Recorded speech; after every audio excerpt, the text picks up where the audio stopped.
Get your films on with the Blurs. Once an idea has taken hold of the brain, it's almost impossible to eradicate. Unpacking movies has never been more spot on, woke, fire, and just plain lit. They are lit all the time. So if you're unsure whether or not to plop down some cash for a film, check out the Blurs. When a man with a 45 meets a man with a rifle, the man with a pistol is a dead man. Brondo's got what plants crave. It's got electrolyte. You really only need to hang mean bastards. But mean bastards, you need to hang. Don't say you weren't warned. Ridiculous. Here's Brandon and Jeff. And now, the moment you've been waiting for. The Film Blurs feature film review. Alright, I'm gonna start off with Jafar Panahi's It Was Just an Accident. For those of you who know Jafar Panahi, he was an acolyte of one of the greatest directors ever to do it, which is Abbas Kiarostami. And unlike Kiarostami, though, Jafar Panahi, he has a story. This is about a group of people who find their jailer and the dude who tortured them during the Syrian war, and they take him hostage. And it's a whole morality play of should we or should we not kill this dude? Mm-hmm. He was a this thing is crazy. I think this is one of the best movies of the year, quite frankly. Like the whole thing's an allegory on the current state of the Middle East, and well, not only the current state but the past and the future. My only problem with this movie is fucking the ending, bro. Like we got to the end. I was just like, that's it. But I got to see it again. Like this movie is phenomenal. Like the tension is just there the entire movie. I had my fucking butthole clenching the entire time. It's like Seed of the Sacred Fig last year. Now, is this in limited release or is it? Yeah, it dropped in limited release this past weekend. I don't know what Neon's plans are for it. It won the Palme d'Or this year at Cannes, which is the highest award you can win. I don't know. I don't know when how they're gonna roll this out, because Neon's weird like that, where they'll swear to God it's expanding and then it never expands. It's just like Seed of the Sacred Fig last year. It never expanded. It came out this past weekend here. Mm-hmm. And I'm trying to see when it's going to expand, because I don't want to keep on this one too long. Yeah, I mean, honestly, Middle Eastern cinema has always been spectacular because they always have something to actually say. Right? They don't make entertainment just for entertainment's sake. They tell stories, and that's you See the Sacred Fig. What was the animated one that came out a couple of years ago about the little girl? I forget what it was called, but like that was a banger. Restrepi, I think it is. Yeah. Mm-hmm. Something like that. Yeah, it's in limited release. Like it's playing at the Film Forum right now. I don't know if they're going to expand it. I don't know what they're going to do. Right. I really it's so vague, the release on this. And, that's fucking Neon, man. I don't know. I guess they're putting all their chips in Shelby Oaks, because they got to worry about that too. Mm-hmm. But really, they should be putting. And then I don't know. I haven't seen Shelby Oaks, so maybe I'm talking wrong. But really, they should be putting all their chips into this. Yeah, I mean, we'll have. I don't know. It's hard. Yeah, it's hard. It's hard. I don't know. I'm trying and cannot find anything. Yeah, well, I mean, look, Film Forum. If you can make it up to the city to see this, go and see it. All right. Well, I'm gonna move on. I'm gonna move on to probably one of the best fucking movies of the year. This is my third favorite movie of the year. It's called No Other Choice by Park Chan-wook. For those of you who know, I'm a Bong boy. I'm not a Park boy. I think Park just does some like transgressive shit just to do transgressive shit. Because the only other movie by his I really love is The Handmaiden, and that movie's also pretty fucking transgressive. But this is just like, it reminds me of when Tarantino did Once Upon a Time in Hollywood, where he just chilled out and made a fucking movie. Right. Mm-hmm. Like there is some fucking disgusting shit in this, but it's only one scene where I was just like, oh, dude. And even that I could handle. I don't think it's that bad. Mm-hmm. And I'll just tell you, it's homie ripping out a dead tooth. That's a cavity. Fucking, there's transitions in this where I was just like, I've never seen transitions like this before. I've never seen shots in a movie like this before. Yo, this was some next level. I was like, damn, Park Chan-wook, even when he's making a quote unquote normal movie, is still going off. This is as close to a perfect noir as we're going to get. You know what I'm saying? Because I still haven't seen Play Dirty, and I probably won't because Amazon refuses to send me a screener for that. Look, I love Shane Black, and I would like to see it, but like, also, I'm not paying for Amazon just to watch this fucking movie. I mean, I have Amazon, and I've been looking at this movie. It's been staring me in the face for like the last 2 weeks. It's Shane Black, and I want to put some respect on his name, so I just don't want to like not pay attention. Right? It's one of those types of movies. This movie is about a man who loses his job in a paper warehouse because all the people that we follow in this movie are involved in the paper industry. So he loses his house, and this guy just goes on a dark downward spiral odyssey trying to get a new job by any means necessary within the paper industry, and it is fucking insane. You're seeing all these other people who got laid off as well, and they're all jockeying for this position. And I'm just like, Jesus Christ. Between Park and Bong, it seems like all the South Korean artists hate capitalism as much as I do. And I'm very grateful for that, because like this could have been made by Bong, quite frankly, because the way they talk about capitalism and class and all that shit. Because this is a upper middle class family. They have this huge, beautiful home, and they tell you at the beginning of the movie this is like the pains and the length and why that home means so much to them. And they're on the verge of losing the house. They had to give away the dogs. It's fucking nuts. And look, everybody's hiding a secret in this, and that's what I love. Like, when we got to the ending, I did not expect it to end that way, just because in noirs, noirs usually end not well for the protagonist. So when this got to the end, I was just like, oh, really? I was like, oh, really? Holy shit.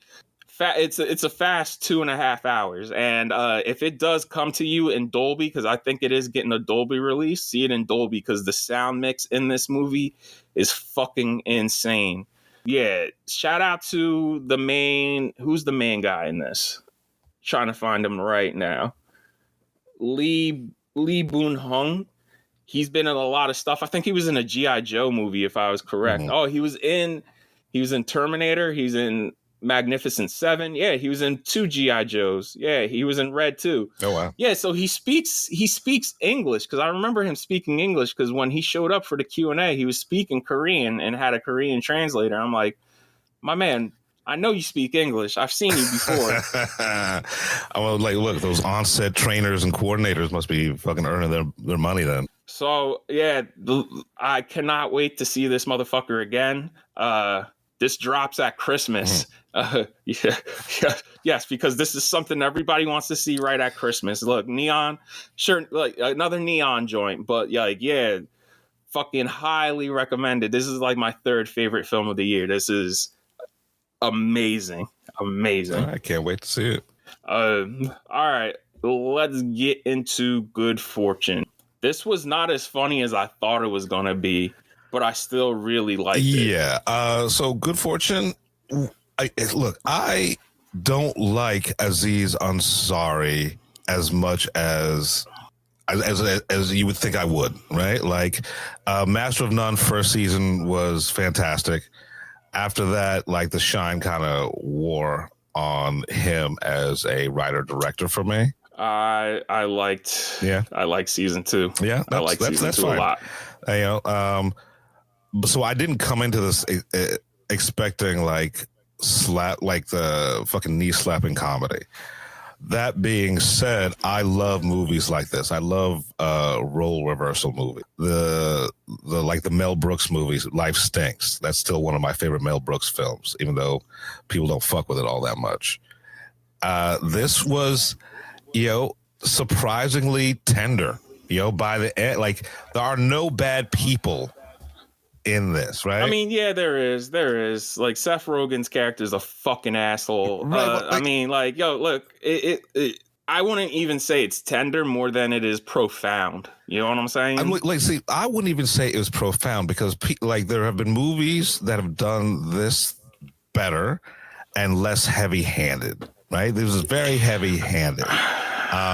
Look, I don't think it's that heavy-handed. I do appreciate sometimes you gotta say what you gotta say, and they're saying like, "Yo, listen, it fucking sucks for everybody out there right now." Yeah, and when I say it's heavy-handed, I'm not saying that as a bad thing, right? Like, I thoroughly enjoyed this movie all the way through, and when I say there are no bad people, like, at the end of the film, like, there really wasn't a bad dude, right? They all changed, right? They all had an arc and growth. I mean, that's the point of it. That's the point of it, right? Like, Seth Rogen fucking becomes a fucking good person. Right. Aziz Ansari has to become an asshole in order to become a good person. Right. So, like, I thoroughly enjoy this, and it's good seeing fucking Keanu Reeves not with a gun in his hand. He's playing. He's an angel. He's the angel Gabriel. He basically saves people from texting and driving, and he's basically playing a human golden retriever. I mean, yeah, pretty much. Pretty much, and I love how he approached the character. I would watch this again. Right, like, I would certainly, if it were on a streaming service or something like that. Yeah, on a streaming service.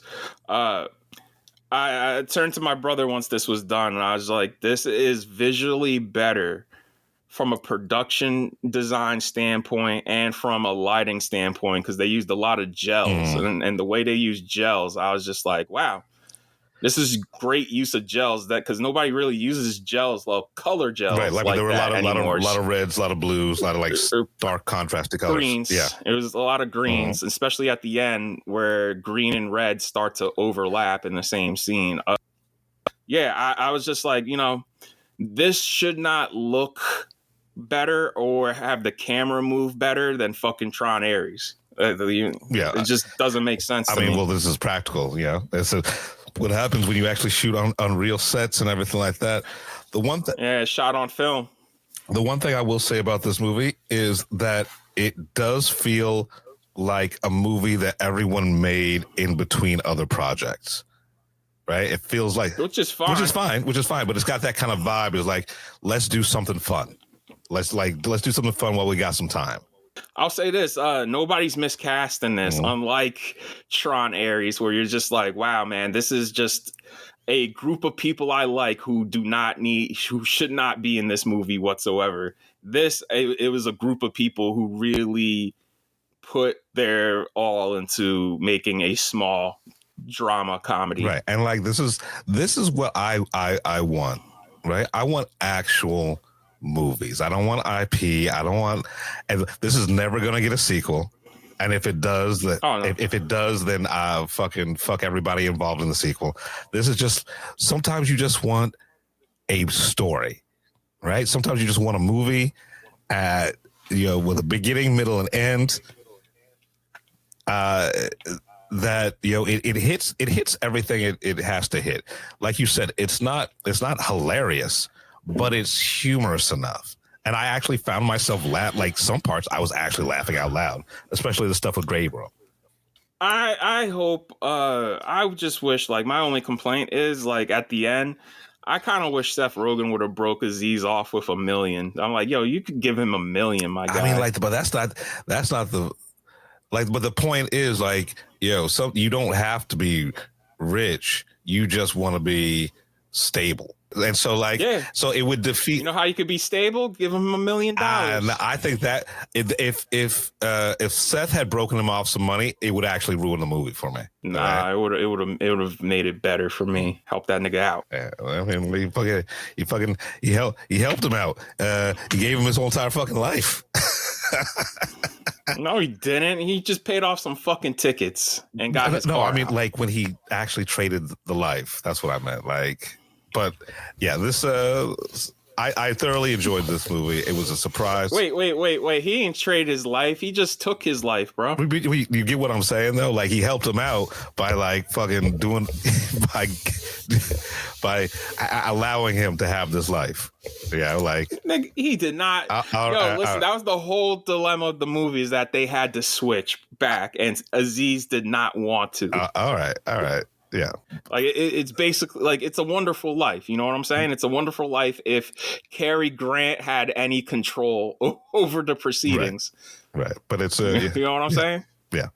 But I enjoyed the movie. Yeah, I recommend go seeing it. Like I said, that it's not doing better, you know, but I guess people just want to see horror movies and big blockbusters. Well, they didn't do really a push for blockbusters. They didn't really do a push for this, though, right? Like, they didn't, like, it's not the screening for this was the same night as the screening for the Black Phone 2. Like, literally a half hour in between at the same theater, right? No, it was. Oh, for me, see, you might have gotten something different, because I got a different screening where it was at a completely different venue, and it started an hour after the Black Phone. Don't matter, because I couldn't make either one because I had to go to work. And I was just like, bro, I got to work because I want to see It Was Just an Accident, because I know that was going to be like, if I ain't go to see it Wednesday, I probably am not going to see it, period, until it's too late. And I don't like powering through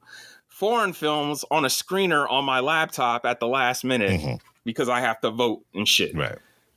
So I knew these, like, yo, listen, if this is getting a wide release, I don't really care about missing it, especially like the week of. Right. So I mean, that's it. I guess let's get into the Black Phone 2. This movie is fucking long. Like, if it was, I rewatched the first one, and while I don't like it as much as I did the first time, it's still a solid movie. This one here, I think for the first 30 minutes, I'm like, yo, this is really good. And then it just keeps going and going and going and becomes a fake ass Nightmare on Elm Street mixed with Friday the 13th. Right. Because it takes place at a camp. I was like, oh, so y'all took two iconic horror franchises and mushed them together with The Grabber. So I liked the first one enough, right? But I wasn't in love with it. This second one, for one thing, it felt like they were trying too hard to convince us it was the 80s. Some of the references were just like, okay, we fucking get it. This is in the past. The dialogue in this is bad. That was a big problem I had with it. And like you said, it is Nightmare on Elm Street, right? The Grabber all of a sudden is now like he's fucking attacking people in dreams. And honestly, the dream shit, like when the chick is getting attacked in the dreams and you see her in the real world and she's getting thrown around and shit like that, that was kind of laughable to me. It seemed real fucking ridiculous. I think the biggest problem, like, with this movie, besides what you said, it's ultra long. It is trying too hard to shoehorn in this legacy, this narrative, this backstory, because now at the end of this movie, everything sort of connects to the Grabber, to the Grabber, and it just seems, all right, yeah, you really wanted to make a sequel. You did all this retconning, or like this mental leaps in logic to connect all this, and sure, it works on paper, but I don't care enough about these characters for it to actually have any sort of effect on me. Look, I ain't love this. I ain't hate this. Like, I watched it and I walked out of there. I'm like, all right, that was cool. Like, I'm not mad at it, but also, like, I probably would have enjoyed it more if it was fucking, like, 20 minutes shorter. Because goddamn does this thing go on for too long. They have a much bigger budget compared to the first one because there's some really terrible, especially in the third act when they're all on the ice. Every single character's on the lake at the end. Like, that's where the climax takes place. So, like, everybody, and I'm talking about even the Christian assholes in this movie are on the lake with our heroes. And that entire sequence is in front of a green screen, and you can fucking tell. I was just like, damn, y'all, this is Marvel bad. Yeah, like even the phone booth stuff, like when we first see the main character in the past on the phone, you could tell that was on like a green screen. I get it. You don't want to have your actors actually in fucking Alaska or wherever it's actually cold and they have snow, production schedules, whatever like that, but do fucking better. Yeah, like, yo, like...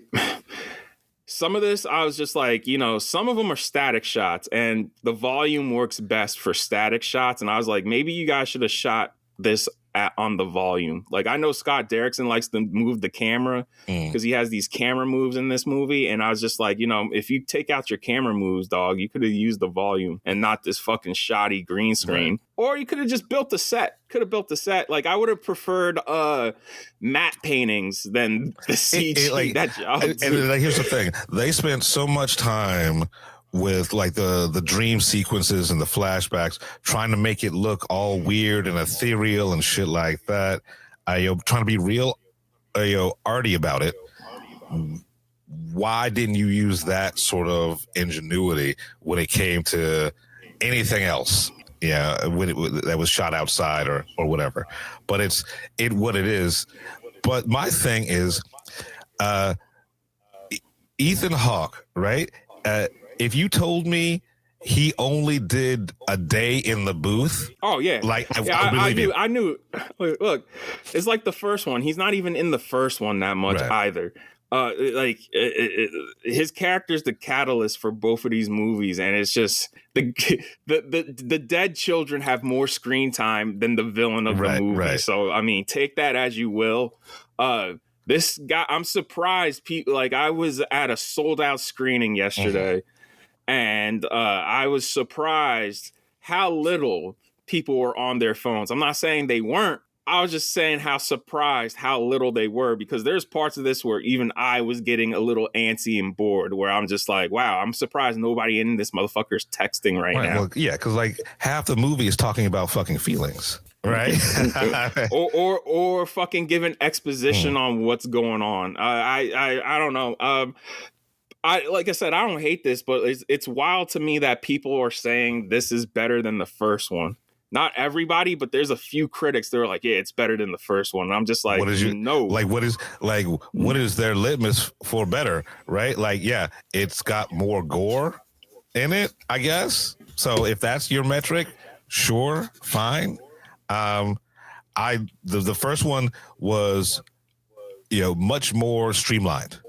Right? Like, it was contained and it was interesting. This seemed like, because everybody... And they never explained the paranormal shit in the first one. Like, how is this motherfucker all of a sudden affecting dreams? Right? Like, how is it, like, how do you make that leap?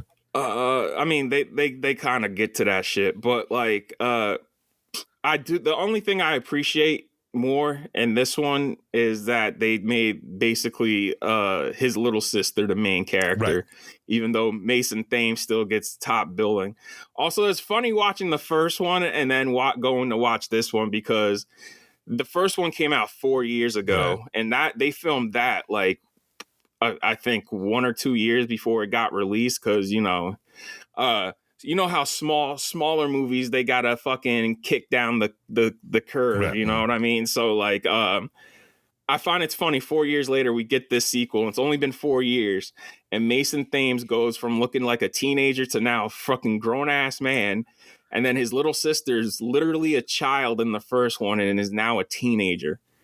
It's fucking insane. I was just like, yo, these kids fucking grew like fucking weeds. And that's why, you know, you really have to be careful when you do movies with children. If you do anything with children, children grow exponentially. Like fucking, we've all, you know, left school for the summer and come back, and you like fucking half your class has transmorphed into like newer, bigger people. It happens like that.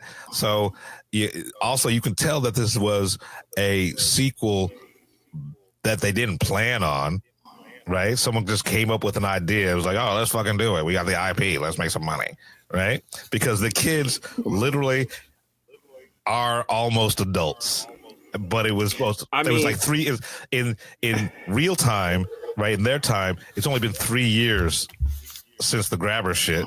This nigga looks like he's got a 401k. Mason Thames is now 18 in real life, so that means he was around 16 when the first one came out. So or a little younger. So that's fucking wild. That he's now an 18. He's a legal adult. Right. That's fucking crazy. And I think his sister in real life, I think she's now 14, which means she was like 8 years old when they first made the first one. Yeah. And like shout out to the actress playing his sister. She's doing a lot of work. Right. I'd like to see her. She's holding up the movie. Yeah, I'd like to see her in a better movie.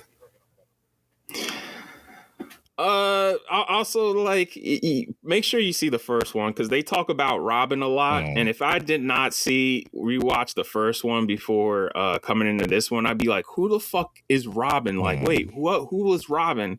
And I kept, and like, for those of you who don't remember, Robin was the kid who was helping out Mason Thames' character in the first movie. Like, he was beating the shit out of his bullies. Yeah. And I don't want to have to go back to rewatch a movie to understand the second one, right? Like, especially a movie like this. It just seems like now I got to do twice the work. It's fine. Yeah. It's fine. Look. Again, I don't love it. I don't hate it. Blumhouse finally hasn't hit. You know what I'm saying? Because like, yo, y'all put Megan 2 out at the worst time possible. I don't know why that was a summer release. That's like putting this out in the middle of summer. Of course, it's gonna brick. Right. If Megan 2 came out right now, we'd be talking about it, because I love that fucking movie for as dumb as it is. I like it much more than this, believe it or not. Oh yeah. Like this is fine. This is a fine movie. If you really fuck with the lore of the grabber and like the black phone too, if you really fuck with it, you're gonna like this fine enough. All right. But I would not be surprised if they try for a third. 100%. Like, that was never a doubt. Especially since this made money. Like, this made more money than they expected this past weekend. I'm like, oh, well, you know. So maybe the grabber in the next one's going to have a pair of fucking skis, right? Because those ice the ice skates on his feet, like the ice skates. Yeah, where did that come from? Because, you know, they mentioned one-off that he was the fastest skater when he was a camp counselor. We still don't know his real name either. We just know his nickname. The budget for this was $30 million. They could have spent that $30 million better. They could have. The budget for the first one was 18. So I told y'all, like, yeah, you could tell when you watch these movies back to back, you could tell these motherfuckers got much more money, and that is very clear. Because maybe their ambitions were too high or whatnot, but like maybe they needed some more money. I wouldn't personally give them more money, but like that is crazy that the green screen in this. I was like, the green screen, I'm like, y'all, that is terrible. Look, it made between the 22 million it made here and the 26 million or hold on. Yeah, I think it made 20. Yeah, so it made 22 million here and 20 million overseas this past weekend. So it made $42 million already. Good for them. Like, I do not begrudge them any success. It's a fine movie. I don't like, it's fine.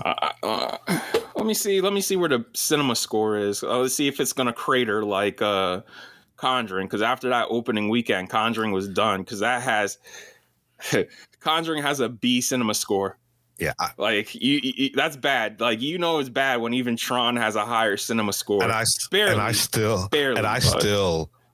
have yet to see this Conjuring movie, and I know I got to look at it. Like, it's actually staring me in the face. It's like, I don't really feel like. Oh no, excuse me. So Black Phone made $15.5 million overseas, and it made 26.5 here. I was like 26.5. All right, so yeah. Oh, okay, yeah. I don't know if this is gonna have legs, because this also has a B cinema score, which means Tron has a better cinema score than this movie. Yeah, but it's spooky season, and horror fans are notorious for supporting bullshit. So we'll see. Yeah. We'll see. We'll see how this plays out. $30 million. I don't know if I would give maybe 20, but that's crazy. They gave them $30 million. I was like, all right, man. Yeah. All right. It's fine. Right.